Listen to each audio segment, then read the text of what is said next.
La promotion du code d'éthique et de déontologie auprès des journalistes de Côte d'Ivoire. Le ministre de la Communication, de l'Économie numérique et de la Poste s'y engage. Il bénéficie dans cette mission du soutien de l'UNESCO. Un document qui rappelle les règles à suivre a été produit à grande échelle. Il va être distribué gratuitement dans toutes les rédactions. Serge Coléa. L'année 1991 marque la libéralisation du secteur de la presse en Côte d'Ivoire. Cette période, appelée Printemps de la presse, nécessite à cette époque l'instauration d'un code d'éthique et de déontologie. Objectif, éviter les dérives et autres abus. 26 ans après, la question du respect des règles du métier de journaliste reste d'actualité. C'est la raison pour laquelle l'UNESCO a reproduit le code d'éthique et de déontologie.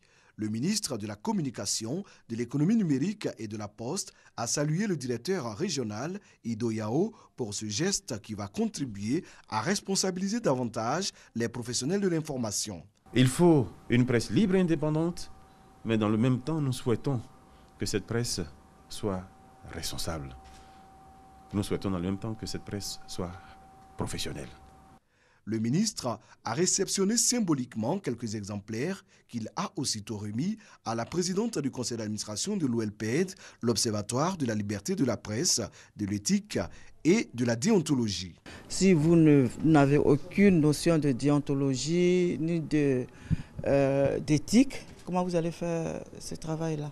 Donc c'est important que chaque journaliste ait dans sa tête le contenu de ce document-là. Au niveau du Conseil national de la presse, le plus souvent, nous sanctionnons ceux qui ne respectent pas les règles de la profession parce que nous voulons arriver à une presse de qualité. Chaque rédaction recevra sa part de ce code et chaque journaliste en aura copie.